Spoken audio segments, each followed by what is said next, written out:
श्री कृष्णा श्री कृष्णा श्री कृष्णा श्री कृष्णा। गुरुर्ब्रह्मा गुरुर्विष्णु गुरुर्देवो महेश्वरः गुरु साक्षात् परम ब्रह्म तस्मै श्री गुरवे नमः।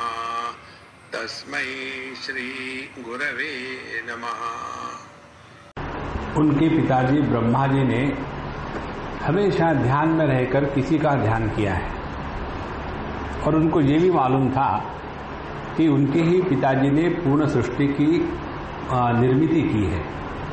तो उन्होंने पूछा कि भगवान, आप ही सर्वज्ञ है, सर्वशक्तिमान है, इस सृष्टि का निर्माण करने वाले हैं, फिर आप इसका ध्यान करते, क्या आपसे भी कोई श्रेष्ठ है? उसके उत्तर में उन्होंने बताया कि जिनकी प्रेरणा से प्रवृत्त होकर के मैं सृष्टि का निर्माण करता हूँ, जिनकी प्रेरणा से प्रवृत्त होकर के शिवजी या रुद्र भगवान सृष्टि का संहार करते हैं, वो परब्रह्म परमात्मा, और जिनकी प्रेरणा से विष्णु इस जगत का पालन पोषण करते हैं, वो इन सत्व रजस तमस त्रिगुणात्मिका प्रकृति को, माया को अपने हाथ में रख करके जगत का संचालन करने वाले, उन्हीं की ये सब शक्तियां हैं। मैं उन पर ध्यान करता और इस प्रकार से तुमने जो जो मुझे पूछा था इसका मैंने उत्तर दे दिया। यहां तक हमने कल देखा था। अब ये द्वितीय स्कंद के 6वें अध्याय का 33वां श्लोक है, वहां से हम आगे प्रारंभ करें। कहते हैं, न भारती मेंग मृषोपलक्षते न वै क्वचिन्मे मनसो मृषा गति न मे ऋषिकाणि पतन्ति असत्पथे जन्मे हृदयोत्कंठ्यवता धृतो हरिः। ये बहुत महत्व की बात यहाँ ब्रह्मा जी बता रहे हैं। कहते हैं कि मैं नित्य निरंतर औत्कंठ्यपूर्ण माने उत्कंठा से, बहुत प्यार से, पूरी लगन से मैं भगवान का स्मरण करते रहता हूं और उसी में मग्न रहता हूं। और उसके कारण क्या होता है? उसके कारण ये होता है कि नमे भारती अंग मृषोपलक्षते, मैं जो भी अपने वाणी से बोलता हूं वो कभी असत नहीं होता, क्योंकि उनके वाणी में सत्य की प्रतिष्ठा है। तो मेरी वाणी कभी भी असत्य नहीं होती, क्योंकि मैंने अपने मन को पूर्ण रूप से सत्प्रभु में, परमात्मा में अर्पित कर दिया है, और इसीलिए वो जगत का निर्माण कर सकते हैं। आगे कहते हैं कि नवै क्वचिन में मनसा मृषा गति ही, कोई भी संकल्प जो मेरे मन में आता है वो संकल्प कभी गलत नहीं होता। गलत नहीं होता माने प्रत्येक संकल्प कार्यान्वित हो जाता है। हमारे संकल्प की क्या गति है? हमारे संकल्प की गति वो है, जो हम संकल्प करते हैं एग्जैक्टली अपोजिट, एक भी संकल्प की सिद्धि नहीं होती। और आगे बताते हैं कि मेरी इंद्रियां भी, न मे ऋषिकाणि, इंद्रिया, ऋषिका मानी इंद्रिया, तो मेरी इंद्रियां भी कभी भी गलत मार्ग से नहीं जाती। माने मेरा इंद्रिय संयम परमोच्च है। और इसका कारण फिर देखो, भागवत कथा का तात्पर्य हृदय में आएगा। अन्यथा इतने सारे ग्रंथ पढ़ के सुन के रख दिए, कोई भी हमको नहीं बदल सका। बड़े बड़े महात्मा आके चले गए, लेकिन हमको कोई बदल नहीं सका। क्यों? असंगोहम असंगोहम असंगोहम पुनः पुनः करना चाहिए। इस जगत में कोई भी व्यक्ति किसी से उपदेश लेने के लिए तैयार नहीं होता। हम महात्माओं के पास जाते हैं उपदेश करने के लिए, स्वामी जी आप ऐसा किया करो, राम राम। तो यहां कौन सी प्रक्रिया है? उन्होंने ये बताया कि चूंकि मेरा मन नित्य निरंतर भगवान में समर्पित रहता है, इसीलिए मेरी वाणी कभी झूठ नहीं ठहरती, मेरा मन का कोई भी संकल्प कभी व्यर्थ नहीं जाता और मेरी सभी इंद्रियां अपने काबू में रहती है। अब उन्होंने अपने बारे में बताया, अब इससे आप जो समझना है समझ लो। यदि हम ये समझ लेंगे हाँ वो तो भगवान है, यदि उनका नहीं होगा तो किसका होगा, और हम तो गृहस्थ है, अब गृहस्थ ने गलती करेंगे तो कौन गलती करेंगे, तो फिर दुखी हो, अब गृहस्थ ने दुखी होगे तो कौन दुखी होगे। हम चाहते तो है साधु संतों का आनंद अपने जीवन में, लेकिन हमारा जीवन हम चाहते हैं चलता रहे गृहस्थों के जैसा। इसीलिए यहां उन्होंने अप्रत्यक्ष रीति से उपदेश किया। परोक्ष प्रियो ही देवाः, ये उपनिषद में आता है कि देवता लोग हमेशा परोक्षता से बोलते हैं। परोक्षता से बोलना माने इन द थर्ड पर्सन। जैसे हमको जो इस मर्यादा का ज्ञान रखते हैं वो जब हमसे बात करेंगे तो कभी भी हमको यू या आप करके कभी नहीं बुलाएंगे। एक लड़की को हम जानते हैं, ऐसी विचित्र है कि एक बार भी मैंने उसको बहुत ट्राई किया कि उसके मुंह से गलत शब्द निकलवाऊं, लेकिन कितना भी गुस्सा आया, कुछ भी किया, तो भी उसने मुझे आप या तुम कह के एक बार भी नहीं बुलाया। स्वामी जी हमेशा गुस्सा करते रहते, third person singular. Swami ji को कितने बार कहा कि ऐसा मत किया करो, तो हमने कहा देखो तुम स्वामी जी कहते हो, मुझे डांटती भी रहती हो, तो बोले फिर डांटना हो तो क्या हुआ, स्वामी जी तो कहना ही चाहिए, आप कैसे कहूं मैं स्वामी जी को। सी ये निष्ठा जो है इसको कहते हैं परोक्ष प्रियो ही देवाः। तो यहां भी ये जो ज्ञान दे रहे हैं हम सबको ब्रह्मा जी इस प्रकार से कि चूंकि मेरा मन भगवान में नित्य निरंतर फिट रहता है, समर्पित रहता है, इसीलिए मेरी वाणी, मेरे मन के संकल्प और मेरे इंद्रिय अपने स्थान पर टिके हुए हैं। अब थोड़ी और एक बात आगे बढ़ाएंगे। जब हमारा साधना का क्रम शुरू हो गया है तो हम सभी के सभी एक चीज को लेकर के बड़े परेशान होते हैं, और कौन सी चीज है वो, हमारा मन हमारे काबू में नहीं है, हमारी इंद्रिय हमारे काबू में नहीं है, हमारे वाणी से जो निकलता है उसको कोई सुनता नहीं है। तो क्या करें? सबसे पहली बात, दुखी होना छोड़ दो। आप लोग हमको सुन रहे हैं कई दिनों से, अब पता नहीं किसने क्या ग्रहण किया, लेकिन हमने क्या बताया हम बता दें,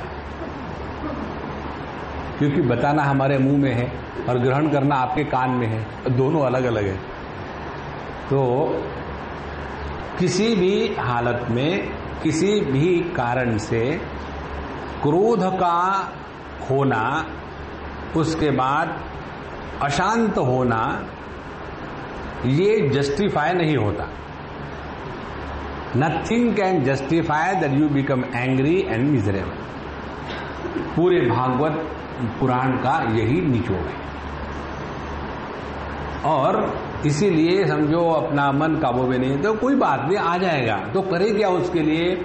अब मन के साथ झगड़ा करना बंद कर दो, इंद्रियों के साथ झगड़ा करना बंद कर दो, वाणी के साथ झगड़ा करना बंद कर दो, और इन तीनों को भगवान का गुण कीर्तन गाने में लगा दो।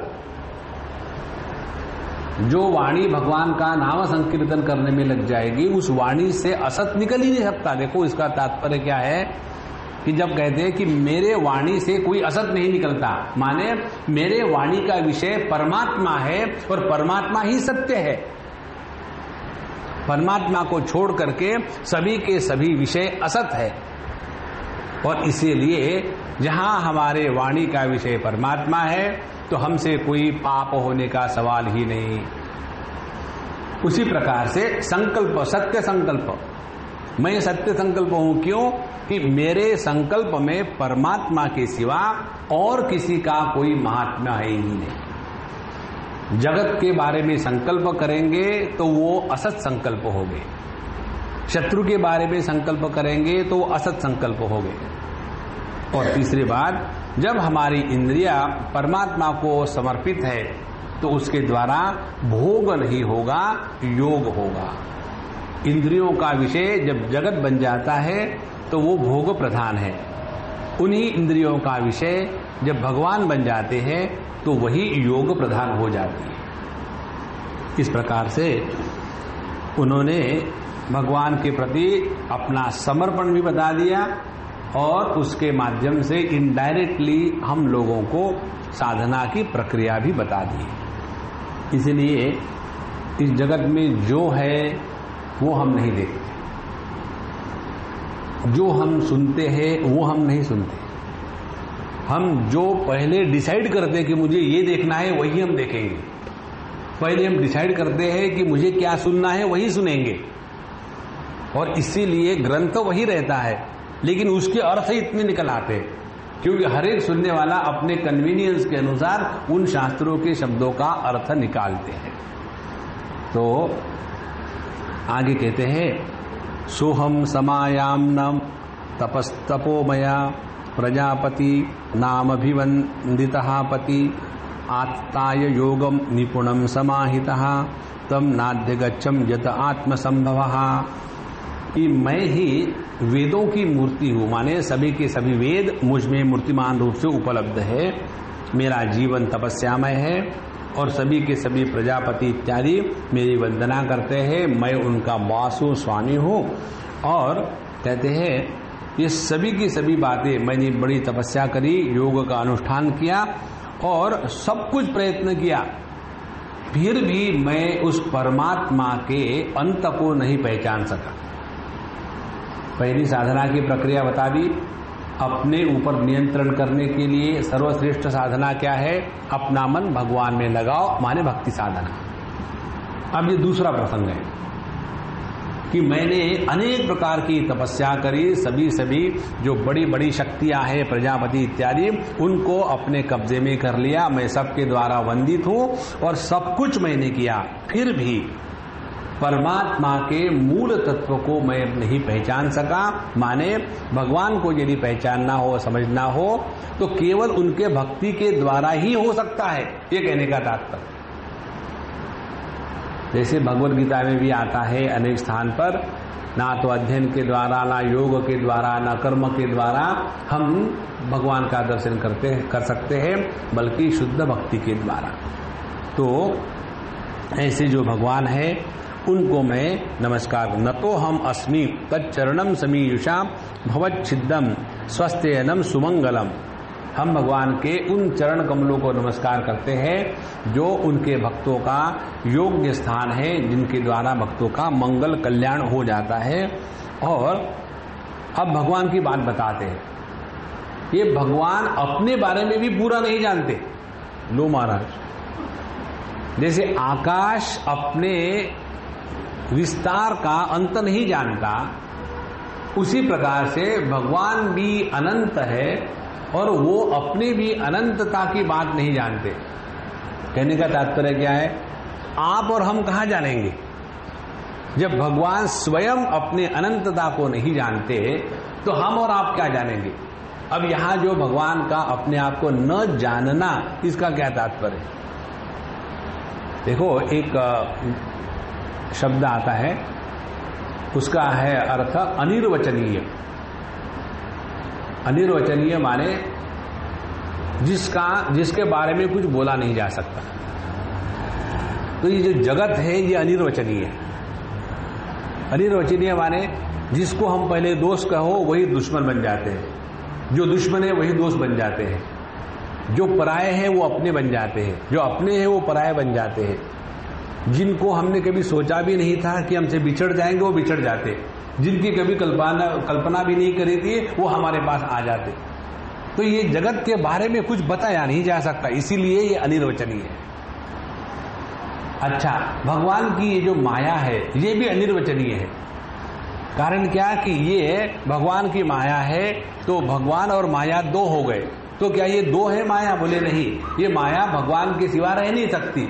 तो यदि भगवान से अभिन्न है तो ये भगवान से भिन्न कैसी होगी? तो जो भगवान से भिन्न भी है, अभिन्न भी है, इसीलिए ये अनिर्वचनीय है। और ये परमात्मा अनिर्वचनीय है, क्योंकि भगवान के बारे में कुछ भी बोला नहीं जा सकता, क्योंकि भगवान वाणी का विषय नहीं है। जिनके कारण वाणी में बोलने की शक्ति आती है, वह वाणी परमात्मा का वर्णन कैसे करेगी। इसीलिए भगवान भी अनिर्वचनीय है और जीव भी अनिर्वचनीय है। अनिर्वचनीय इसलिए है कि जीव नाम की कोई ठोस वस्तु थोड़ी है, परमात्मा सत्य है। इस प्रकार से यह भगवान अपने आप को नहीं जानते का तात्पर्य है कि भगवान में ज्ञाता ज्ञान ज्ञेय यह त्रिपुटी का भेद नहीं है।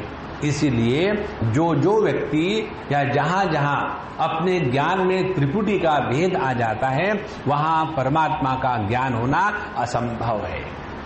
इसलिए ये सभी का सभी जगत इसी के द्वारा मोहित होकर के इस जगत में फंसा है। ना तो वो जगत को जान सकते हैं, ना ईश्वर को जान सकते हैं, ना भगवान को जान सकते हैं, ना अपने आप को जान सकते हैं। चार बातों, जीव को नहीं जान सकते, ईश्वर को नहीं जान सकते, जगत को नहीं जान सकते, भगवान को नहीं जान सकते। ईश्वर और भगवान में क्या फर्क है? जिसको वेदांती लोग ब्रह्म कहते हैं, जिसको योगी लोग परमात्मा कहते हैं, उसी को भक्त लोग भगवान कहते हैं। और ये भगवान की ही तीन विभूतियां हैं, तीन शक्तियां हैं। जो निर्वाण शक्ति है उसको ब्रह्मा जी कहते हैं, जो पीडब्ल्यूडी डिपार्टमेंट है मेंटेनेंस, उसको विष्णु भगवान कहते हैं, और जो सबका सत्यानाश करने वाले असेंबली है उसको रुद्र भगवान कहते हैं। नारायण। अच्छा, तो ऐसे नयम विंदन्ति तत्वेन तस्मै भगवते नमः। तो ऐसे जो भगवान है जिनको कोई नहीं जान सकता, समझ सकता, उनको हम नमस्कार करते हैं। देखो, सबसे बढ़िया बात जो हमको भक्ति शास्त्र में समझती आती है वो ये कि हमारी इस समय निष्ठा है अज्ञान में। हम सभी के सभी अज्ञान शिरोमणि हैं, और अज्ञान में रहने वालों के पास सबसे बड़ी शक्ति कौन सी है? सबसे बड़ी शक्ति होती है अज्ञान के क्षेत्र में श्रद्धा की। तो जिसके हृदय में श्रद्धा है और जो अज्ञानी है हम लोगों के जैसा, तो वह इस जगत में सर्वश्रेष्ठ साधक है, क्योंकि शक्तिमान है और शक्ति है श्रद्धा की। और उपनिषद और शास्त्र भी बताते हैं, श्रद्धा यया तद वस्तु उपलभ्यते। परमात्मा की प्राप्ति श्रद्धा के द्वारा होती है, बुद्धि के द्वारा नहीं होती। चौथे अध्याय में भगवान बताते हैं, श्रद्धावान लभते ज्ञानम तत्परः संयते इंद्रियः। भगवान की प्राप्ति श्रद्धा से होती है, बुद्धिमान कदापि न लभते ज्ञानम। जो बुद्धिमान है वो हर एक दूसरे की काटने में लगे हुए हैं। इसीलिए यह जो हम सबके पास पूंजी है, इन्वेस्टमेंट कैपिटल है, अब इसका इस्तेमाल करो। कैसा इस्तेमाल करो? अपने हृदय में भगवान के प्रति समर्पण जागृत करो। भगवान के प्रति समर्पण जागृत करना माने क्या? दो तीन बातें बताएंगे। पहली बात, ये जगत जैसा है उसको वैसा हमको स्वीकार करना माने भगवान के प्रति समर्पण करना। एकदम मन शांत रहेगा। दूसरी बात, किसी भी व्यक्ति को लेकर के हमारे मन में एक ही संकल्प उठे, वो क्या है? ये भगवान का ही रूप है। जब हम ये दृढ़ निश्चय कर लेंगे कि हमारे जीवन में भगवान के सिवा कोई नहीं आता, तो हमारी शरणागति आगे बढ़ रही है। तीसरी बात, कभी भी हम दुखी ना होवे, क्योंकि हमारे हृदय में भगवान है। तो जगत में भगवान का दर्शन करना माने शरणागति, अपने में भगवान का दर्शन करना माने दुखी नहीं होना, माने शरणागति। और तीसरी बात, हम अपने प्रयत्न को परमात्मा के चरणों पर अर्पित करने के बाद ये समझ में आता है कि जगत में जो भी उपलब्धि प्राप्ति हमको हुई है वो अपने प्रयत्न के सामर्थ्य से नहीं, वो भगवान की कृपा से हुई। तो जब हमारे जीवन की सफलता को हम भगवान की कृपा को लगा देते हैं तो अपने हृदय में अहंकार जन्म नहीं लेता। हमने ये किया, हमने वो किया, continuously I have done this, I am like this, I don't like this, I. इसीलिए दो प्रकार के डॉक्टर होते हैं, एक आई डॉक्टर और एक आई डॉक्टर। तो एक डॉक्टर का जो आई है उसका स्पेलिंग है EYE, और दूसरा जो डॉक्टर है उसके आई का स्पेलिंग है ओनली स्मॉल आई। तो जब तक के इस आई का ऑपरेशन नहीं करेंगे मायोपिया खत्म नहीं होगा। दोनों को एक ही रोग है, मायोपिया। जिसने माया को पी लिया है वो हो गया मायोपिया। मायोपिया में क्या है, जो जैसा है वैसा नहीं दिखता, उसको कहते हैं मायोपिया। है चारों तरफ परमात्मा ओतप्रोत भरा हुआ और हमको दिखता है जीव जगत ईश्वर भेद, हमको दिखती है विविधता, है एक ही तत्व। इसीलिए भगवान के प्रति समर्पित होना माने अपने प्रयत्न पूर्ण करने के बाद ये समझ लेना कि यदि कुछ जीवन में सफलता इत्यादि आती है तो वो भगवान की कृपा से आती है। तो भगवान के प्रति समर्पण। और समर्पण की आखिरी बात, जब कोई बात हमारे कहने के अनुसार होती है तब हम भगवान को ओब्लाइज करते हैं, भगवान आपकी कृपा से मेरे लड़के की चौथी शादी हो गई, धन्यवाद भगवान। तो जब कोई बात हमारे कहने से होती है तो भगवान की कृपा हो गई, लेकिन जब हमारा समर्पण पूरा होता है तो हमारे जीवन में होने वाली बुरी घटनाओं में भी भगवान की कृपा है, अनुग्रह है, ये जब समझ में आने लग जाता है तब जाकर के हमारी असली शरणागति हुई है।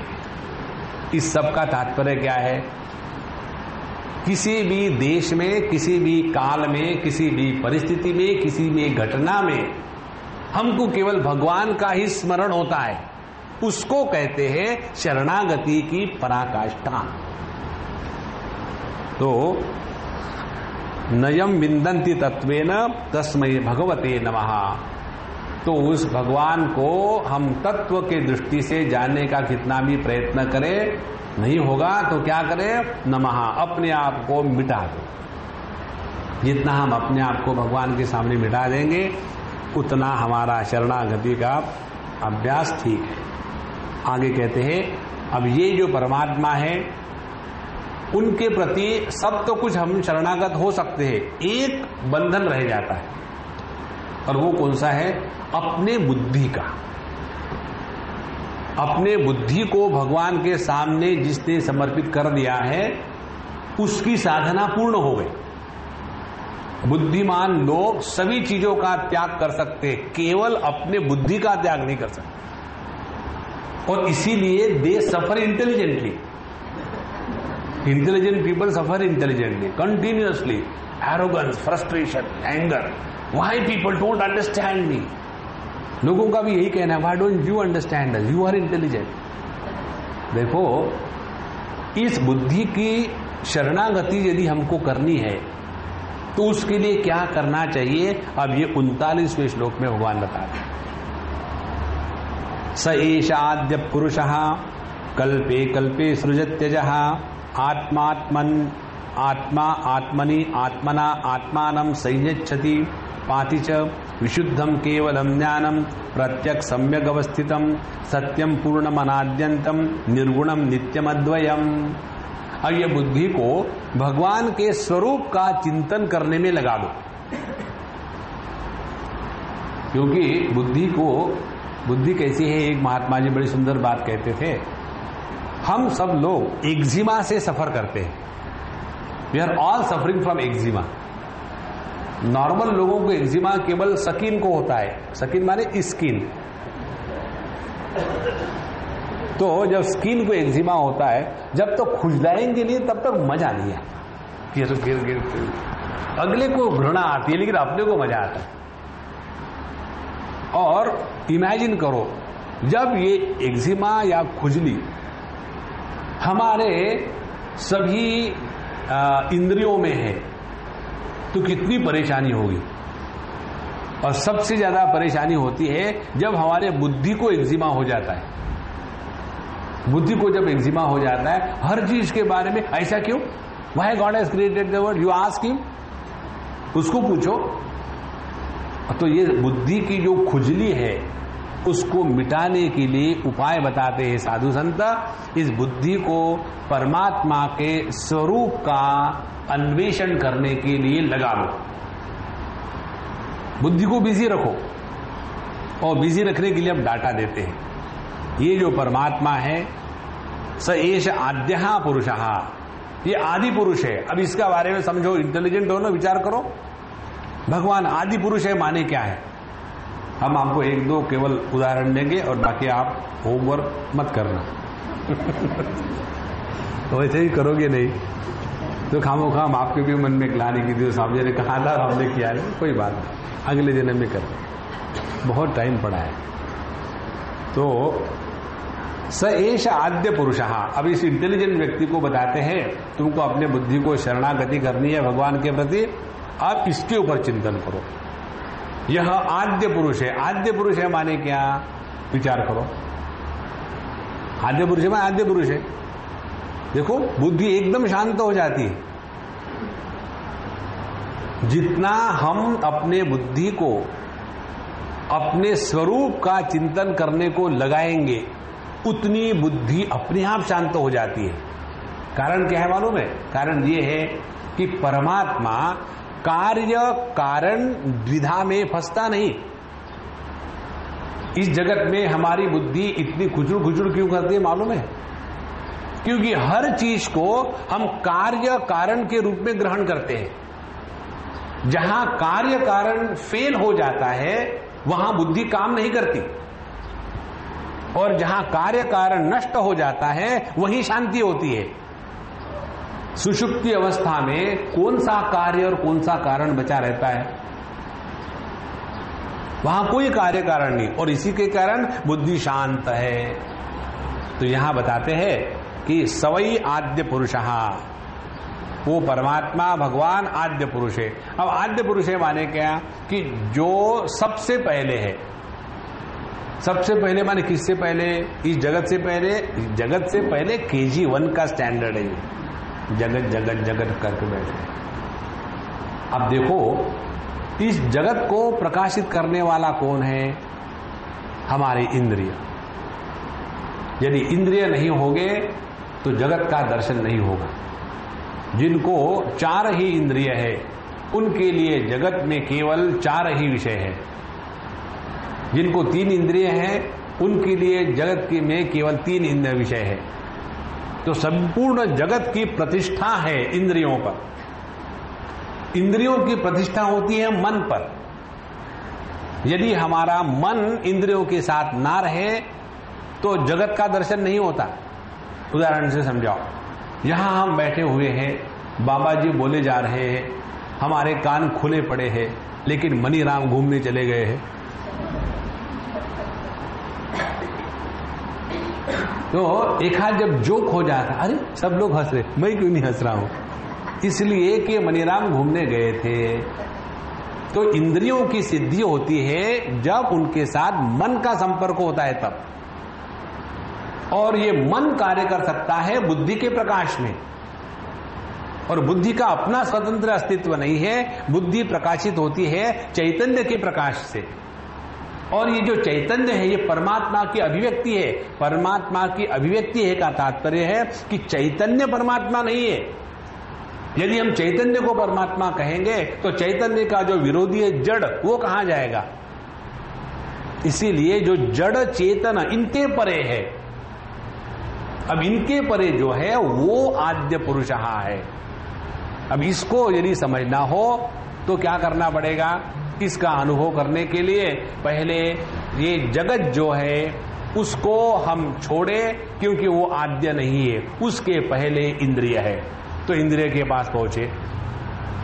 फिर इंद्रिय को छोड़ करके मन के पास पहुंचे, मन को छोड़ करके बुद्धि के पास पहुंचे, बुद्धि को छोड़ करके चैतन्य के पास पहुंचे, और चैतन्य को छोड़ करके जिसकी अभिव्यक्ति चैतन्य है उसके पीछे और कोई नहीं, सा काष्ठा सा परागति।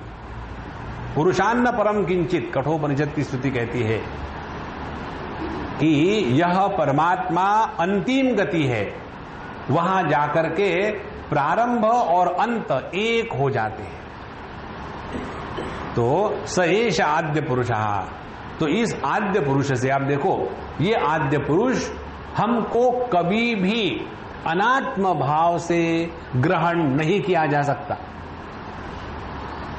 परमात्मा का अनुभव जब आत्म भाव से होता है तभी हमारी साधना की परिपूर्णता हो गई।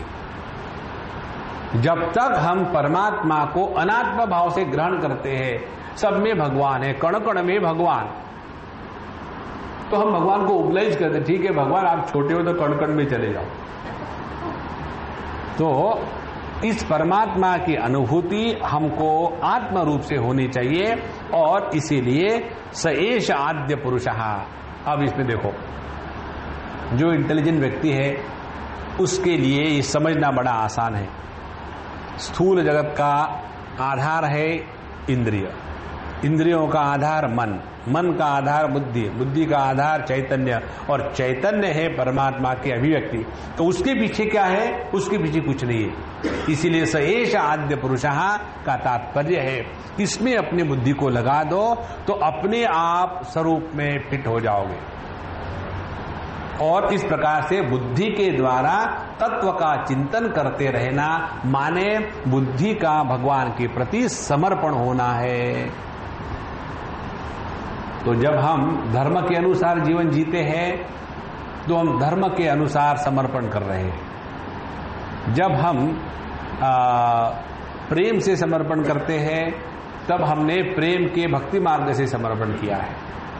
इसी प्रकार से जब अपने अंतःकरण में समत्व की सिद्धि हो जाती है तब योग के द्वारा समर्पण किया, और जब बुद्धि को हम परमात्मा के स्वरूप को खोजने में लगाते हैं तो बुद्धि का परमात्मा में समर्पण हो जाता है। और ये समर्पण कराने के लिए यहाँ हमको अब डाटा दे रही है। स एष आद्य पुरुषः कल्पे कल्पे सृजत्यजः, प्रत्येक कल्प में इस पर ब्रह्म परमात्मा से ही यह जगत का निर्माण किया जाता है। और आत्मा आत्मन्यात्मनात्मानम संयच्छन्ति च पाति च, और ये परब्रह्म परमात्मा अपने ही द्वारा अपने में ही अपने से भिन्न अपने ही स्वरूप का जगत निर्माण करते हैं। देखो, पानी अपने में ही समुद्र निर्माण करता है, और पानी अपने में ही लहर निर्माण करता है, पानी अपने में ही नदी निर्माण करता है, पानी अपने में ही दवबिंदु निर्माण करता है, पानी अपने में ही बादल निर्माण करता है। और यह सब का निर्माण करते हुए भी इन किसी के भी द्वारा पानी प्रभावित नहीं होता। उसी प्रकार से यह संपूर्ण सृष्टि भगवान ने अपने आप में निर्माण करी है, और फिर भी इस सृष्टि से वो परे है। जैसे पानी सभी उनकी उपाधियों से परे है, उसी प्रकार से यह एकम एव अद्वितीय परमात्मा ही अनेक रूप धारण करता है। अब इसको एक उदाहरण से समझे। ये पानी का उदाहरण लेंगे। हम यदि पानी के साथ बात करना शुरू कर दें और उनको कहे कि हे भगवान, आपका ये जो समुद्र है ना, इससे हम बड़े तंग आ गए, आप उसको कुछ समझाओ। बेचारी छोटी छोटी लहरों को मार देता है, क्यों ऐसा करता है? तो जब हम पानी से ये बात करेंगे तो वो कहेगा कि महात्मा जी, मुझे लगता है कि आप बड़े पढ़े लिखे हैं, क्योंकि आप जो बोल रहे हो मुझे समझ में नहीं आ रहा। क्योंकि पढ़े लिखे लोग ऐसे बोलते हैं कि दूसरों को समझ में नहीं आता। तो बोले क्यों, क्या समझ में नहीं आ रहा? बोले आप जो कहते हैं समुंदर, ये समुंदर किस चिड़िया का नाम है? और दूसरा कहते हो लहरें, ये लहरें किस चिड़िया का नाम है? क्योंकि पानी के दृष्टि से समुद्र और लहरें नाम की कोई अलग वस्तु नहीं है। तो फिर ये लहरें और समुद्र है कहां? ये है हमारे मुख में। हमने देखा पानी को और गाली दी समुद्र है। हमने देखा पानी को और गाली दी कि ये लहरें हैं। उसी प्रकार से हम देख रहे हैं परब्रह्म परमात्मा को और गाली देते हैं ये जगत है, ये जीव है, ये ईश्वर है। अब किसी को गाली दो तो आपको क्या फूल की माला मिलेगी? जूतों की माला मिलेगी। और जब जूते पड़ेंगे तब आदमी दुखी होता है। और इसीलिए जब हम खुल्ला भगवान का दर्शन कर रहे हैं लेकिन उनको गाली दे रहे हैं तो उस गाली के कारण हम सबको दुख होता है। भगवान को देख करके भगवान को भगवान ही कहो, फिर पाप नहीं होगा।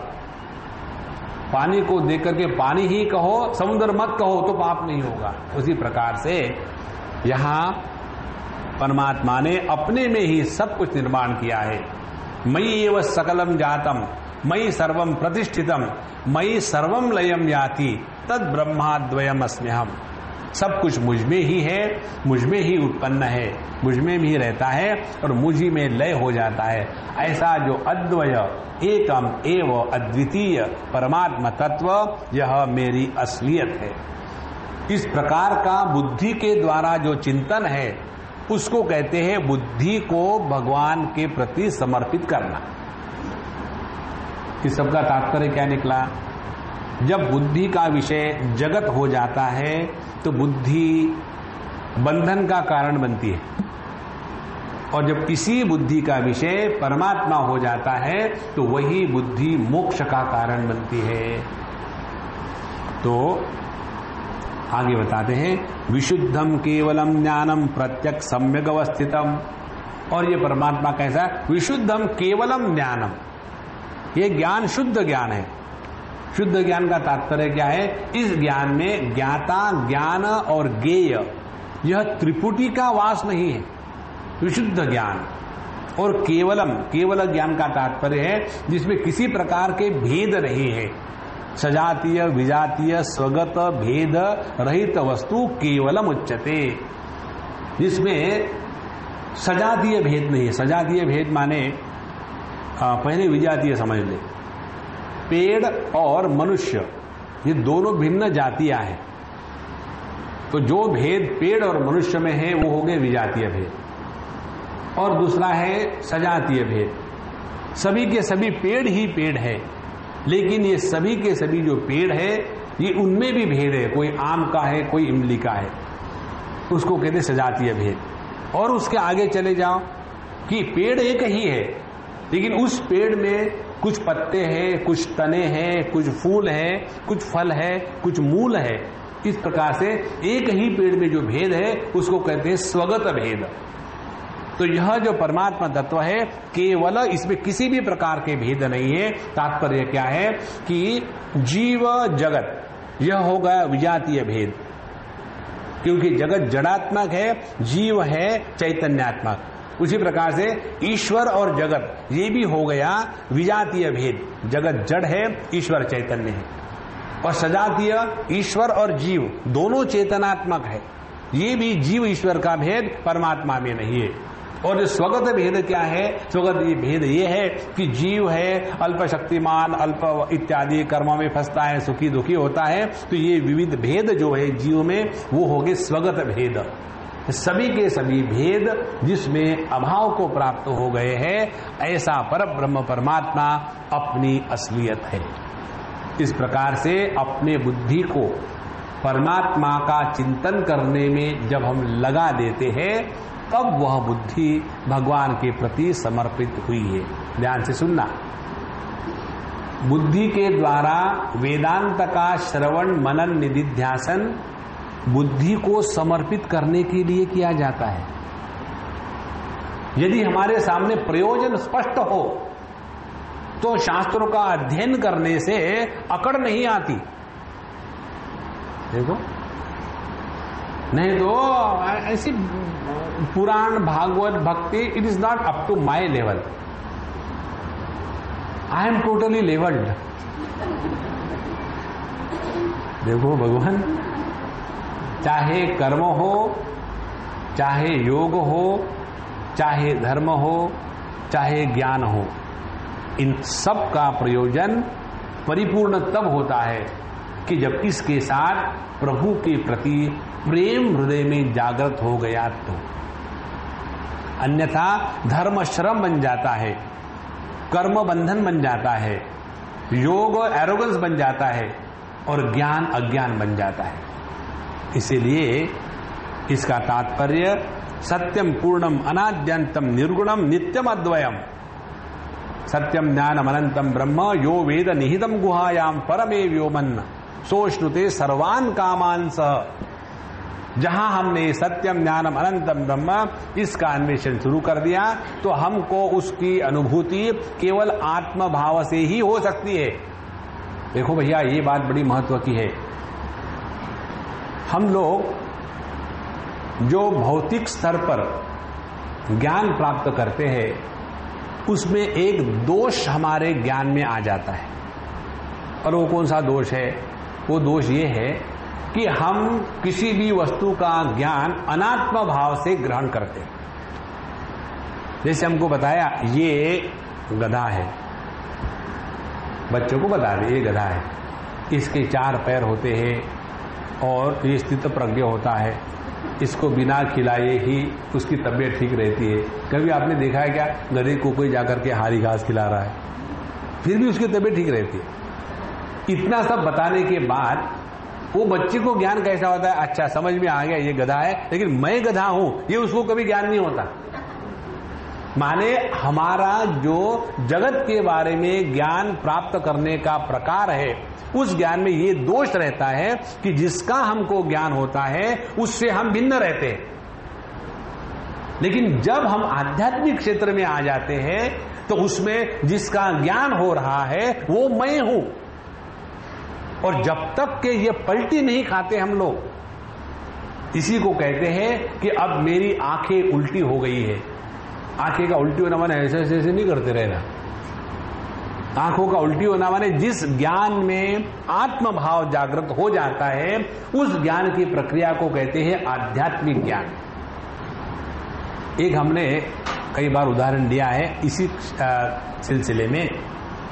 जैसे देखो, हमको समझो एक कोई व्यक्ति है, उसका नाम समझो है विश्वनाथ। अब ये विश्वनाथ का अर्थ देखो कितने निकल सकते हैं। उसके पत्नी को पूछो कि विश्वनाथ का क्या अर्थ है? क्या अर्थ है? अनर्थ है, अर्थ कहां है?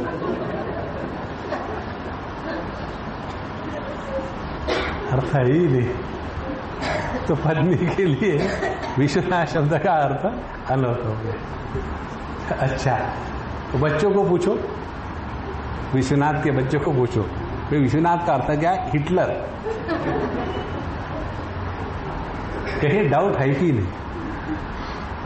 उसके बहन को पूछो विश्वनाथ शब्द का अर्थ क्या है? विश्वनाथ माने भाई, हमेशा परेशान करते रहते, पैसा मांगता है।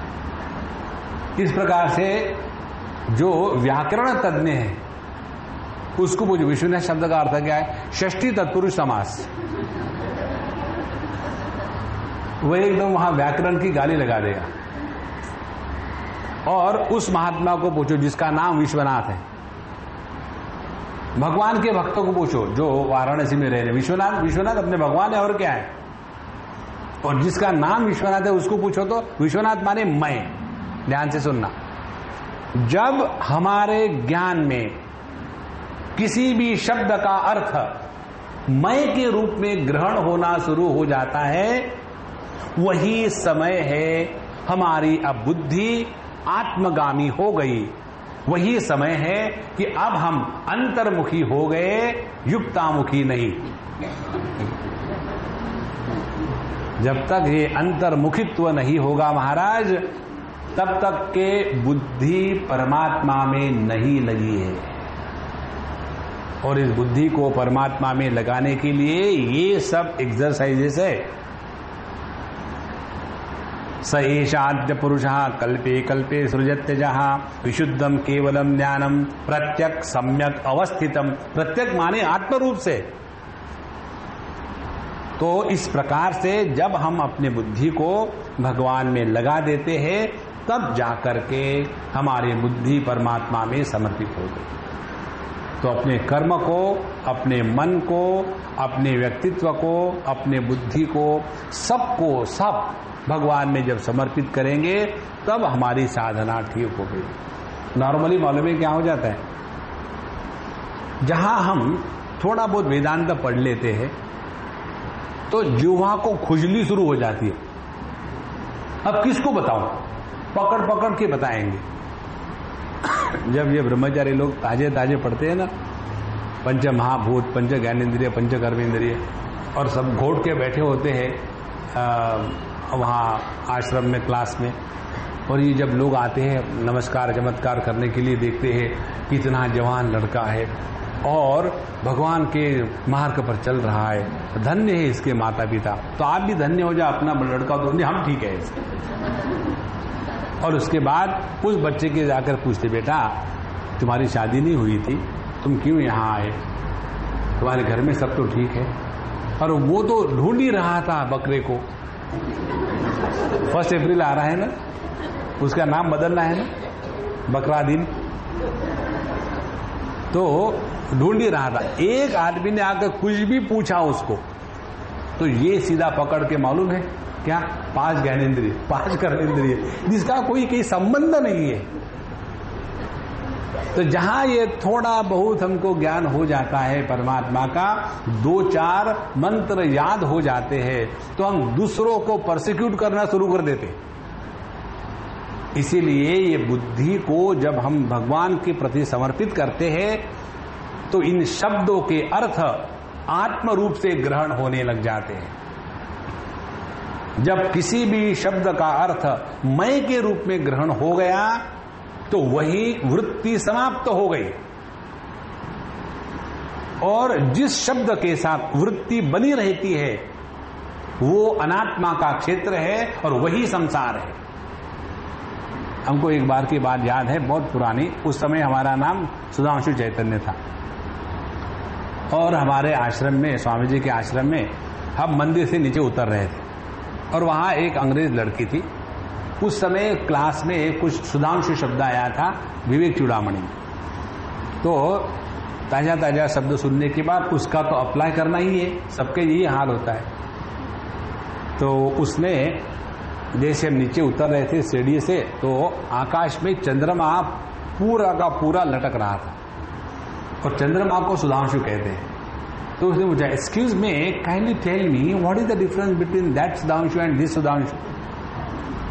तो हमने कहा, आपने मेरा नाम पूरा नहीं कहा, इसीलिए आपको डाउट आ रहा है। वो है सुधांशु जड़, ये है सुधांशु चैतन्य। हमको कभी भी अपना अनुभव जड़त्व के रूप में नहीं होता, और इसीलिए साधना के पक्ष में हम सभी के सभी विचारों को जब चैतन्य रूप में कन्वर्ट कर देते हैं, तब हमारा चित्त के रूप में कन्वर्ट हो गया। चित्त का चित्त में कन्वर्शन होना, इसको कहते हैं गॉड रियलाइजेशन। योग की परिभाषा है, चित्तम चित्त विजानीयात् तकार रहितम यदा। चित्त में अनात्म भाव की प्रधानता होती है ज्ञान में, और चित्त में आत्म भाव की अनुभूति होती है जिसमें अनात्म भाव का अभाव हो जाता है। इस प्रकार से जितना हम सूक्ष्मता से अपने बुद्धि को परमात्मा के चिंतन में लगाएंगे तो अपने आप विचारों का तूफान बंद हो जाएगा। और ये विचारों का तूफान क्यों आता है? केवल बुद्धि के ही कारण।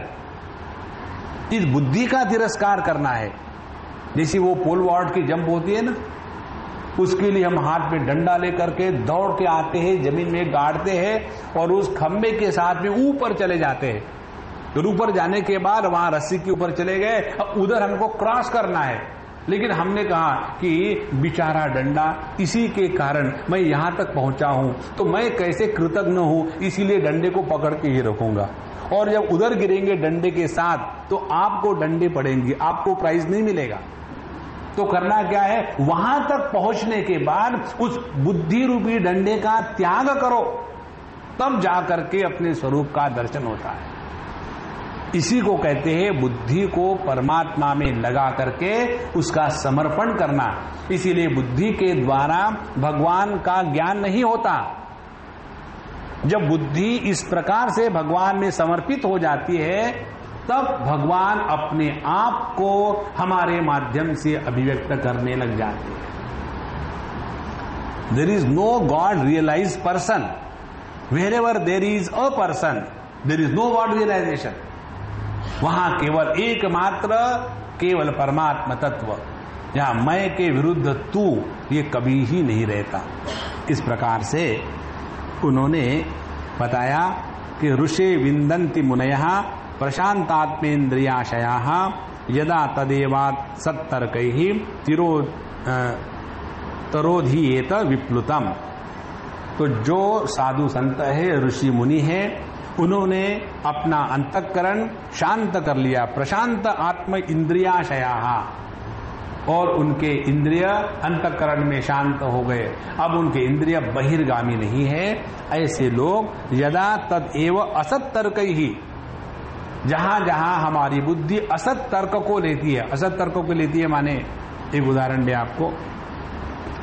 एक लड़का अपनी माँ के साथ मंदिर में आया और माँ तो सत्संग में बैठी और लड़का बाहर गुंडे के जैसा स्टाइल से खड़ा रहा। और जब हम लोग नीचे उतर रहे थे तब उस माँ ने अपने लड़के का इंट्रोडक्शन करा दिया, स्वामी जी अब कहने को अच्छा नहीं लगता लेकिन ये मेरा लड़का है क्योंकि वो खम्बे के जैसा खड़ा था। तो हमने कहा अम्मा ठीक है, अच्छा है।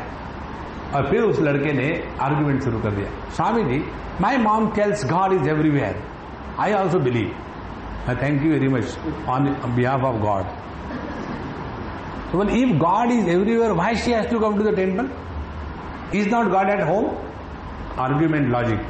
जब भगवान सब जगह है तो क्या घर में नहीं है? मंदिर में आने की क्या जरूरत है? तो हमने कहा तुम्हारा तर्क ठीक है, अब हम भी तर्क लगाए। हाँ, जब भगवान सब जगह है तो क्या मंदिर में नहीं है? देखो, तो मंदिर में भी तो है। तो घर में तुम हो इसीलिए भगवान दिखते नहीं उसको, क्योंकि तुम हमेशा तर्क लगाते रहते हो। इसीलिए सत्तर्क वो है कि जिसके द्वारा परमात्मा का समर्थन होता है, उसको कहते सत्तर्क। और जिसके द्वारा परमात्मा का निरादर होता है उसको कहते असत तर्क। तो ये भगवान जो है ये असत तर्क के द्वारा तिरोधित हो गया है, माने छिप गया है। अब हमारा तर्क क्या है? हमारा इतना स्पष्ट अनुभव है, खुल्लम खुल्ला है कि आप सब लोग हमसे भिन्न है और हम ऐसे कैसे स्वीकार करें कि आप हम एक है? कैसे संभव है? तो हम क्या कर रहे हैं? अपने बुद्धि को इंद्रियों के अनुभूति का गुलाम बना दिया है और इंद्रियों के माध्यम से जो हमको अनुभूति आ रही है उसी को हमने सत्य करके अपना तर्क आगे बढ़ाया है। लेकिन शास्त्र बताते हैं कि महाराज तुम्हारा अनुभव केवल जागृत अवस्था का ही नहीं होता, स्वप्न का भी होता है, सुषुप्ति का भी होता है। इंटेलिजेंट है तो पूरा विचार करो ना, केवल जागृत को क्यों पकड़ के रखे हो? क्या स्वप्न का अनुभव नहीं होता? क्या सुषुप्ति का अनुभव नहीं होता? अब सुषुप्ति में बताओ, तुम स्त्री होते हैं या पुरुष, पढ़े लिखे या अनपढ़, अमीर या गरीब, लेकिन फिर भी तुमको अपने अभाव का कभी अनुभव आता है क्या? माने तुम्हारा तादात्म्य स्थूल देह के साथ रहे या न रहे, सूक्ष्म देह के साथ रहे न रहे, फिर भी तुम्हारा अस्तित्व इन देहों से परिच्छिन्न नहीं है। ऐसा तर्क करो और फिर ढूंढो कि ये कौन है जो देह के द्वारा परिच्छिन्न नहीं होता। चाहे देह रहे देह ना रहे, फिर भी अपने अस्तित्व में खोट नहीं आती। ऐसा तर्क करो महाराज, तब देखो कैसे भगवान का दर्शन नहीं होता। तो कहते इसीलिए यदा तद एव असत तर्क ही तिरोधियेत। तो ये असत तर्क के द्वारा सामने उपलब्ध परमात्मा छिप जाता है। कठोपनिषद की श्रुति कहती है एष सर्वेषु भूतेषु गूढ़ात्मा न प्रकाशते। यह परमात्मा सभी भूत मात्र में ओत प्रोत भरा हुआ है, लेकिन नहीं प्रकाशते, लोगों को उसका दर्शन नहीं होता। तो उसके लिए करे क्या? उसके लिए योग्य उपकरण चाहिए। योग्य उपकरण क्या है? दृश्यते तु अग्रया बुद्ध्या सूक्ष्मया बुद्ध्या सूक्ष्मदर्शी भी। भगवान का दर्शन होता है उस बुद्धि के द्वारा जिस बुद्धि को सुसंस्कृत बनाया गया है, उसको ये टेक्निक सिखाया गया है कि कैसे देखते हैं। ये जो डॉक्टर लोग जाते हैं ना पढ़ाई करने के लिए कॉलेज में, और पढ़ाई करके जब बाहर आते हैं तो उनके दृष्टि में केवल फर्क हो जाता है। पहले वो दर्शन करते थे मनुष्य मात्र का, अच्छा है बुरा है। अब जब डॉक्टर सीख करके जब बाहर आते हैं तब दर्शन करते हैं पेशेंट का और पर्स का, बाकी किसी का दर्शन नहीं, क्योंकि अब उनकी दृष्टि बदल गई है। उसी प्रकार से शास्त्रों के अध्ययन के द्वारा हमारी दृष्टि बदलती है और फिर हमको समझ में आता है कि जिसको मैं अपने से भिन्न समझता था वो मेरा ही अपना स्वरूप है। जैसे सपने से जब हम जग जाते हैं तो जागृत होने के बाद सपने में हमने जिसको अपना दुश्मन कहा था और सपने में हमने जिसको अपना मित्र कहा था, क्या वो दो भिन्न है? एक ही मन के ये भिन्न रूप है। उसी प्रकार से इस जागृत स्वप्न से जब हम अपने स्वरूप में जग जाते हैं तब पता चलता है कि एकमेवा द्वितीय नेह नानास्ति किंचन। इस प्रकार से जो असत तर्क के द्वारा अपने जीवन को चलाते हैं उनकी बुद्धि का समर्पण कभी भी भगवान में नहीं होता, और ऐसे व्यक्ति इंटेलिजेंट रहते हैं और इंटेलिजेंटली सफर होते हैं। आप देखेंगे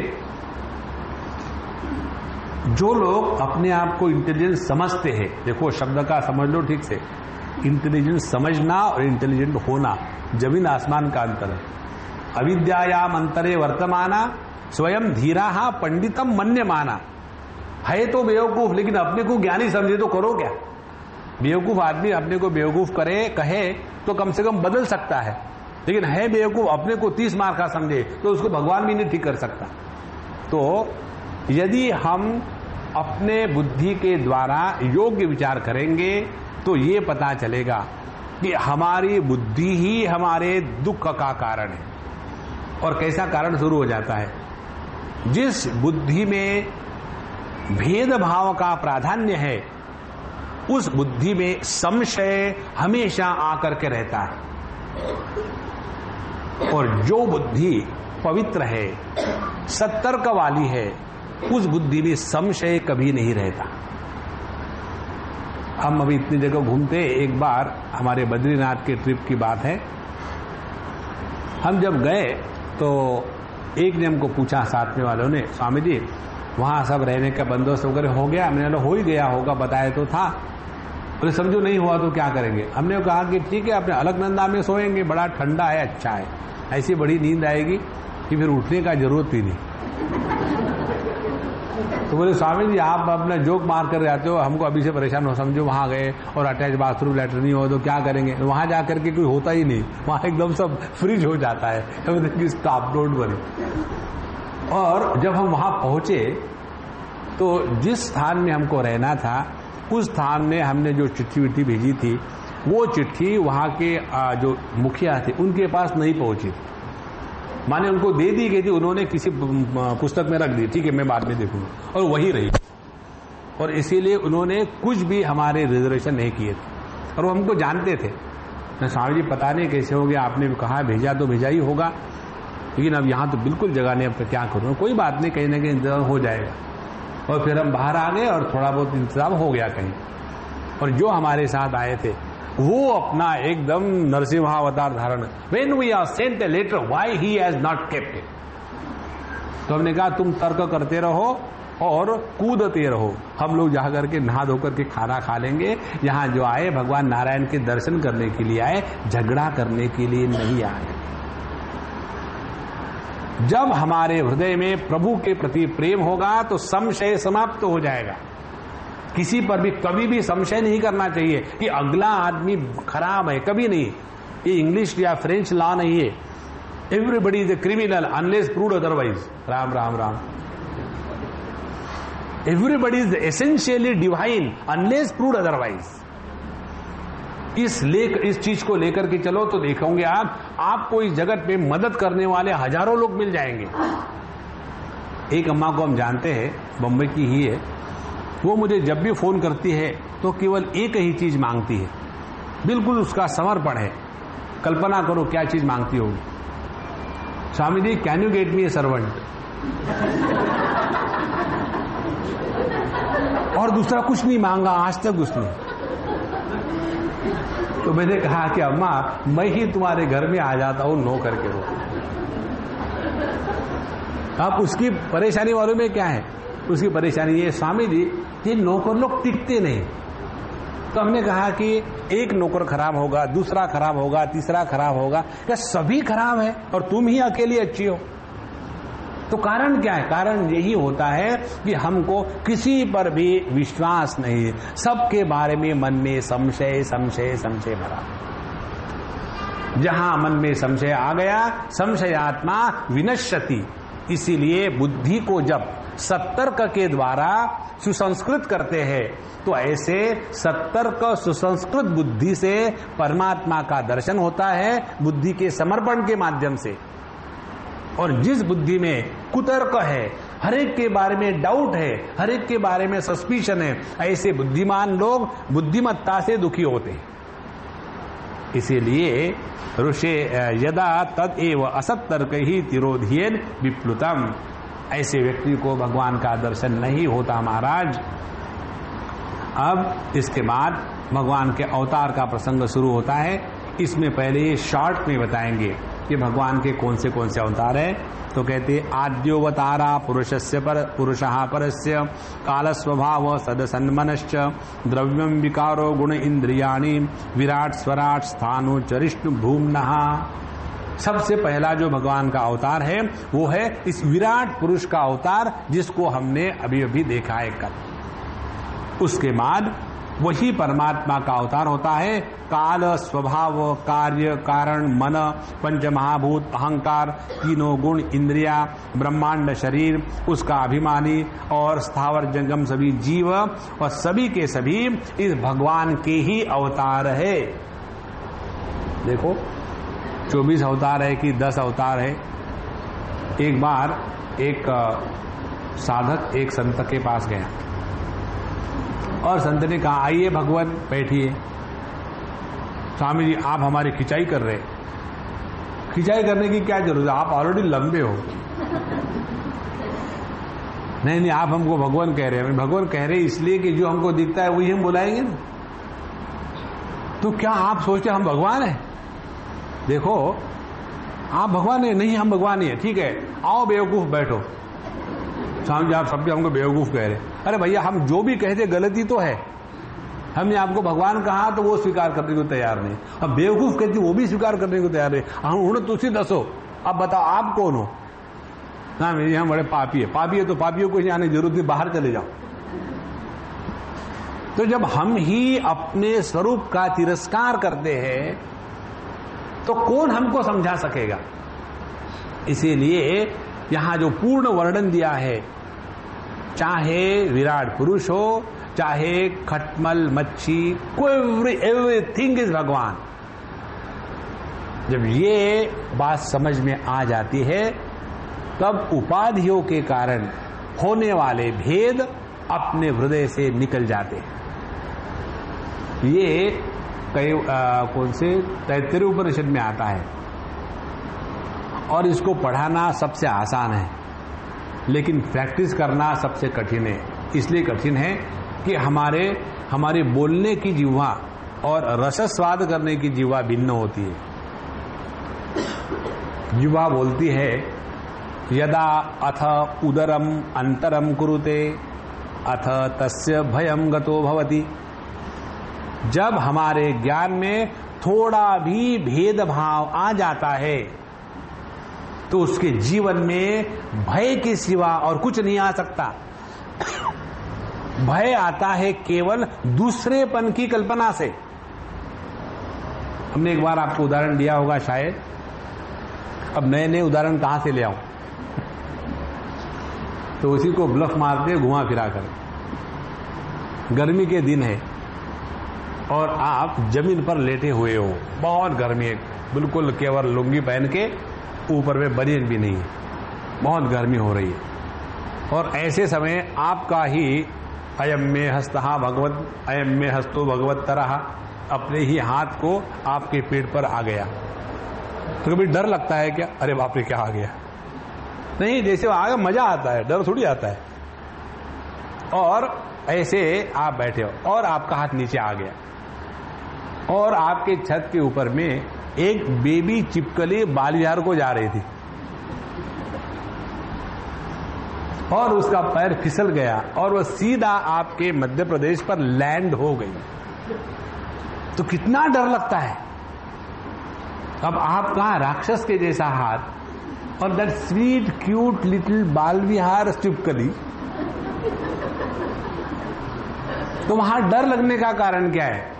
अथ उदरम अंतरम कुरुते, जहां थोड़ा भी दूसरेपन का भाव है वही डर निर्माण हो जाता है।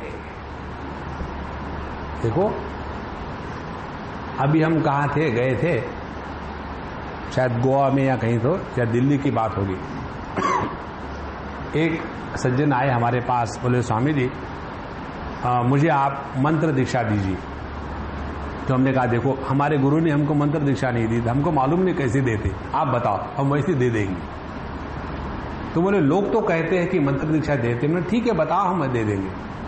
बोले आपकी गुरु ने, हमारे गुरु ने मंत्र पढ़ाए, दीक्षा नहीं दी, अब बताओ क्या करूं। तो बोले समझो आप हमको मंत्र दीक्षा दे देते हैं, तो फिर उसके बाद भी हम दूसरे महात्माओं के सत्संगों को जा सकते हैं ना। देखो तो हमने कहा देखो महाराज, जो गुरु अपने शिष्य को पेट के जैसे बांध के रखता है वो महाकोला के जैसा महागुरु है, वो सद्गुरु नहीं है। जिसको ये डर लगता है कि मेरा शिष्य मुझे छोड़ के चला जाएगा, फिर मुझे पकोड़े कौन खिलाएगा। देखो यदा उदरम अंतरम कुरुते अथ तस्य भयम गतो भवति, कहीं भी चले जाओ उसी परमात्मा का दर्शन करना है, तब तो जाकर के हमारी ज्ञान में निष्ठा हुई। और जहां हमारे मन में दूसरेपन का भाव नहीं है वही व्यक्ति भय रहित इस जगत में रह सकता है। तो यह संपूर्ण विश्व परमात्मा है, ये हमारे साधना का प्रारंभ है। क्योंकि हमको बताया जाएगा कि सब कुछ तुम हो, तो हम क्या समझेंगे? सब कुछ मैं हूं। एक बार एक व्यक्ति ने मुझे बताया स्वामी जी मैं जब ध्यान के लिए बैठा तो मुझे ऐसे अनुभव है, कैसे कि मैं बहुत बड़ा होने लग गया। माने कैसे बड़ा होने लग गया? बोले मेरा जो देह है इतना बड़ा हुआ, इतना बड़ा सर, इतनी बड़ी बड़ी आंखें, इस प्रकार से मैंने एक बहुत विराट पुरुष का रूप धारण कर लिया। तो वो कैसा रहा? तो हमने कहा आपने उसको मैग्नीफाई किया होगा। किसको मैग्नीफाई किया होगा? अपने देहात्म भाव को। देखो ये सब माया का चक्कर है, इसी में हम फंस जाते हैं। जब हम अपने देहात्म भाव का त्याग नहीं कर पाएंगे और उसके बाद सब कुछ मैं हूं इसके ऊपर चिंतन करेंगे, तो चिंतन कैसा होगा? ये बड़ी बड़ी मेरी आंखें हैं, ये बड़ी बड़ी मेरी उंगलियां हैं और मेरे में सब कुछ आ गए हैं, लेकिन फिर भी मेरा जो आकार है वो नहीं खत्म हो रहा। देखो इसीलिए विराट पुरुष का दर्शन करना माने उपाधि के रहित अस्तित्व को पहचानना। उपाधि के रहित अस्तित्व को कैसे पहचानते हैं? सभी आंखों के पीछे मैं हूं। तो फिर हमने क्या किया? पहले अपनी आंखों का त्याग कर दिया, क्योंकि सभी आंखों के पीछे भगवान ही है। और यदि हमने भगवान को पकड़ लिया तो आंखों का भी अपने आप त्याग हो गया। और इस प्रकार से उपाधि रहित अस्तित्व का जब ग्रहण होने लग जाता है, तब समझ लेना हमने भगवान के विराट पुरुष का दर्शन करना शुरू कर दिया है। तो आद्योवतारः पुरुषः परस्य, और फिर भगवान के जो दूसरे अवतार है कालः, कालोस्मि लोक क्षयकृत प्रवृद्धः, मैं इस लोक का नाश करने के लिए काल के रूप में अभिव्यक्त हो रहा हूं। आप ध्यान से सुनना, काल क्या है? हम सब में जो स्वाभाविक परिवर्तन की क्षमता है उसको कहते हैं काल।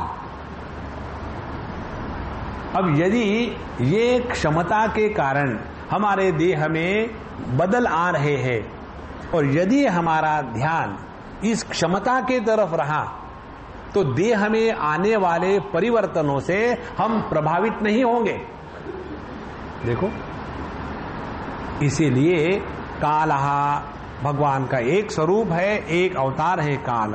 उसके बाद स्वभावः, स्वभाव माने जिसके कारण हम में भिन्न भिन्न आकृतियां धारण करने की क्षमता है। कैसे हम भिन्न आकृति धारण करते हैं? एक बार मैं किसके साथ था, एक माँ और उसकी लड़की, दोनों भी इतने प्यारे, इतने मीठे, इतने सुंदर। तो वो लड़की और माँ बैठे थे पर ऐसा कुछ हो रहा था, तो बच्चा ही है, कुछ जिद कर रहा था और मैंने 2 मिनट रुको, मैंने इसका पूरा कर लूं फिर मैं तुमसे बात करता हूं। लेकिन वो माने ही नहीं। और उस समय उस माँ ने अपने लड़की की तरफ ऐसा भयानक काली महाकाली का रूप दिखाया, फिर वो बच्चे चुप हो गए। और जब ऐसा हो गया तो मैंने कहा कि अम्मा, तुम्हारा ये दिव्य रूप देख करके मुझे बड़ी प्रसन्नता हुई। तो उनमें जो विकार आ गया था 2 क्षण के लिए बच्चे को डराने के लिए, वो स्वभाव का प्रभाव है। फिर वो अपने स्वरूप में वापस आ गए। तो काल स्वभावः, कार्य इफेक्ट्स, कारण इस जगत के पूर्ण संपूर्ण जगत का हम ग्रहण करते हैं केवल कार्य कारण के रूप में। इसीलिए सबसे बड़ी साधना मालूम है क्या है? किसी के कारण की कोई पूछो मत। इनको गुस्सा क्यों आता है ये पूछो मत। ये भी बहुत बड़ी साधना है, इसको करके देखो। हमने कई बार बताया है। हमने कभी पूछा है क्या कि अग्नि गर्म क्यों है? कभी नहीं पूछा। फिर क्या किया हमने? अग्नि गर्म है स्वीकार कर लिया। उसके बाद विचार किया कि इस गर्म अग्नि के साथ कैसे रहे ताकि यही अग्नि हमारा नौकर बने। और यही बात अपने पतियों पर ले आओ।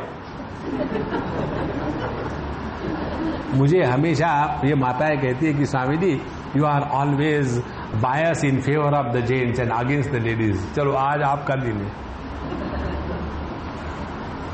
तो अब ये चक्कर में मत पड़ो कि हमारे पतिदेव इतना गुस्सा क्यों करते हैं। वो गुस्सा करते हैं, क्यों मत कहो, करते हैं ना। हाँ, अब ये विचार करो इनके साथ कैसे रहना है। तो उसके 2-3 तरीके आपको बता दें। एक, जिस आदमी को गुस्सा आता है उसकी तारीफ करो, शांत हो जाता है। जो शांत व्यक्ति है उसकी तारीफ करके देखो, कुछ फर्क नहीं पड़ता। जैसे ना कि जो स्वयं ठंडा है उसको ठंडक या मक्खन लगाने की जरूरत नहीं। जिसको कोई चोट लगी है, इन्फ्लेमेशन हो गया है, उसको मक्खन लगाने की जरूरत है। तो उनकी तारीफ करो, मक्खन लगाओ, उनके सद्गुण गाओ। और इससे यदि काम नहीं चलता है तो बी टोटली इंडिफरेंट। और इंडिफरेंट होने के लिए टेक्निक है, fix one new hearing aid. और जो हियरिंग एड है उसको कहते हैं सिलेक्टिव हियरिंग। जो सुनना है वही सुनो, बाकी का मत सुनना। हाँ ठीक है, ठीक हो गया। अब जो नित्य गुस्सा करते हैं उनके गुस्से की कोई कीमत नहीं होती। उनके पास बहुत है, क्या करेंगे, बड़े उदारता से बांट रहे। इस प्रकार से स्वभाव जैसा है वैसा चलने दो, उसी में भगवान का ध्यान करो, वही परमात्मा का रूप है। उनके प्रति तिरस्कार न हो। इस प्रकार से कार्य कारण ऐसा क्यों करते हैं, ऐसा ही होता है, ऐसे चक्कर में मत पड़ो। कार्य कारण मन पंचभूत अहंकार 3 गुण सभी के सभी भगवान के ही अनंत रूप है।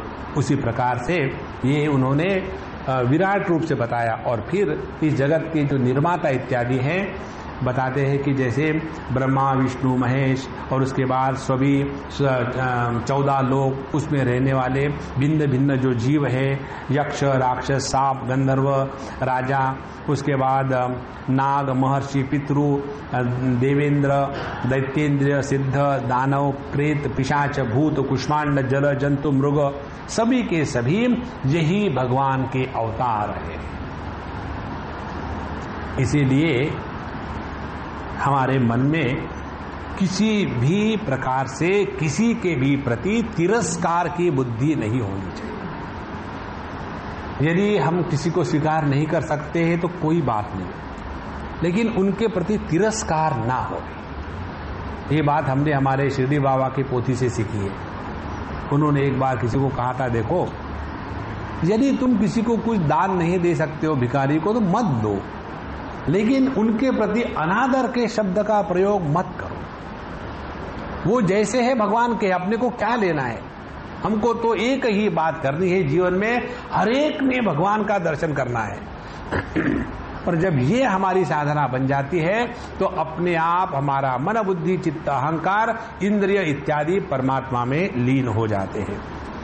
इस प्रकार से कहते हैं, यत्किंच लोके भगवन महस्वद ओजस सहस्वद बलवत क्षमावत श्री व्री विभूति आत्मवद अद्भुतारणम तत्वम परम रूपवत अस्वरूपम। ऐसा ही श्लोक आता है भगवद गीता के 10वें अध्याय में। यद्यद विभूति मत सत्वम श्रीमत पूरितमेव वा तत्तदेवाव अंश संभत्वम। जितना भी इस जगत में जो भी कुछ ऐश्वर्य है, श्रेष्ठता है, वहां मुझे देखो, वो मेरे ही अंश है। उसी प्रकार से यहाँ कहते हैं कि इस जगत में जितनी ही अद्भुत वस्तुएं हैं, जितने भी उसमें सुंदरता है, विभूति से युक्त है, वो सभी की सभी उसी परमात्मा जो स्वयं अरूप है, अगुण है, उसकी ही अवतार है। इस प्रकार से आखिरी कहते हैं, प्राधान्य तो जान दृश आमनंती लीलावतारान पुरुषस्य भूम्नः आपी यताम कर्ण कषाय शोषाद अनुक्रमिशेत इमान सुपेशान। इस प्रकार से अनेक भगवान के जो भिन्न भिन्न अवतार है उसका शास्त्रों में वर्णन है, और ये सभी के सभी भगवान के लीला अवतार है। और ये भगवान की लीलाओं को, उनके अवतारों की लीलाओं को जब हम सुनते रहते हैं तो वही भगवान हमारे हृदय में, हमारे कान के माध्यम से प्रवेश करके अपने हृदय के जो दोष है, हृदय को कौन से दोष है, एक ही दोष है हमारे सबके हृदय में। वो दोष है किसी को भी पराया समझना। इस जगत में कोई भी पराया नहीं है, सभी अपने हैं। न में द्वेषोस्ति न परहा। कोई भी अपना नहीं, कोई भी पराया नहीं, सभी भगवान है, ऐसा स्वीकार करें। या तो सभी अपने हैं, कोई भी पराया नहीं। जितना ये हमारे बुद्धि में समत्व आ जाएगा उतना हमारे हृदय का दोष निकल गया है। इससे बढ़कर के और कोई पाप नहीं। किसी को हम संशय की दृष्टि से देखते हैं, किसी को हम पराये की दृष्टि से देखते हैं। एक जो शब्द आता है ना, परोपकार करो, ये शब्द ही गलत है। जब हमने किसी को पराया समझा तो उपकार नहीं करेंगे, और जब किसी को अपना स्वीकार किया तो उपकार करने नहीं पड़ते। जब हम अपने बच्चों की सेवा करते हैं तो क्या उनको उपकार कर रहे? नहीं, उनको मदद करने में ऑन द कॉन्ट्री हमको आनंद आता है। तो अपने हृदय के सभी पाप भगवान के इस अवतारों का वर्णन श्रवण इत्यादि के द्वारा होता है। इसका तात्पर्य दो प्रकार से है। जब हम जगत में सबके साथ व्यवहार करते हैं तो भगवत बुद्धि जागृत होवे। जब सब में भगवत बुद्धि जागृत होगी तब हमको उस बुद्धि के द्वारा ही भगवान के दर्शन होते हैं। जैसे 10वें अध्याय की बात हमने आपको कल बताई थी तेषाम सतत युक्तानाम भजताम प्रीतिपूर्वकम ददामी बुद्धि योगम तम येन ते माम उपयांति। जो भगवान के जो मेरे भक्त है, ऐसे भक्तों को मैं ऐसी बुद्धि देता हूं कि जिसके द्वारा भगवान के सिवा उनको और किसी के दर्शन नहीं होते। जैसे ये लोग वकालत पढ़ते हैं, वकालत पढ़ने के बाद उनको प्रैक्टिस करने के लिए किसी के साथ अटैच होकर रहना पड़ता है, और वहां जब जाते हैं वो अपने कोर्ट में बार में बैठते हैं, तब उनकी असली ट्रेनिंग शुरू होती है। कॉलेज में जो पढ़ा वो तो केवल एक सिक्का लगाने के लिए कि ये भी BA LLB है, लेकिन जब आगे जाते हैं तब उनको बताया जाता है कि क्लाइंट को कैसा पटाते हैं, उसकी केस को कैसा पूरा नहीं होने देते, और एक बहुत बड़ा सिद्धांत उनको बताया जाता है कि लॉयर नेवर इज डिफीटेड, क्योंकि उसको अपनी फीस मिलती ही रहती है, डिफीट होते हैं क्लाइंट्स। ये जो बुद्धि प्रदान की जाती है उस प्रैक्टिस में जाने के बाद, और फिर इस बुद्धि को लेकर के वो अपनी प्रैक्टिस करता है। उसी प्रकार से हम जब अपने हृदय में भगवान को महात्म्य देकर के रखते हैं, तो भगवान के द्वारा प्रकाशित जो बुद्धि है उसी के द्वारा भगवान के तत्व का आत्म रूप से दर्शन होता है। इसीलिए भगवान के गुण वर्णन, उनकी लीला, उनके भिन्न भिन्न कार्य, इसका नित्य निरंतर हृदय में चिंतन चलता रहे, कथा श्रवण होती रहे। इस प्रकार से षष्ठ अध्याय में, 6वें अध्याय में भगवान के इस सभी सुंदरता का वर्णन हुआ है। इसमें हमने मूल रूप से क्या देखा है, समर्पण का महात्म्य और समर्पण कैसा किया जाता है, ये ब्रह्मा जी ने अपने उदाहरण से दिया। ये नहीं बताया कि तुम समर्पित हो जाओ, क्योंकि मैं समर्पित हो गया था तो मुझ में ये सब शक्तियां आ गई है। ये होने के बाद अब ये जो भिन्न लीलावतारों की बातें हैं, ये 7वें अध्याय में है। इसमें पूरे भागवत में अनेक जो भगवान के अवतारों की विस्तार से कथा आने वाली है, उसके कंटेंट के रूप में ये 7वां अध्याय है। हर एक लीला की, अवतार की बात उन्होंने एक श्लोक में बताई है। उसका जैसा जैसा अर्थ भगवान स्फुरित कराएंगे वैसा हम देखेंगे। अब यहाँ विश्राम करते हैं। ओम पूर्णमदः पूर्णमिदं पूर्णात् पूर्णमुदच्यते पूर्णस्य पूर्णमादाय पूर्णमेवावशिष्यते। ओम शांति शांति शांति। हरि ओम। श्री गुरुभ्यो नमः। हरि ओम।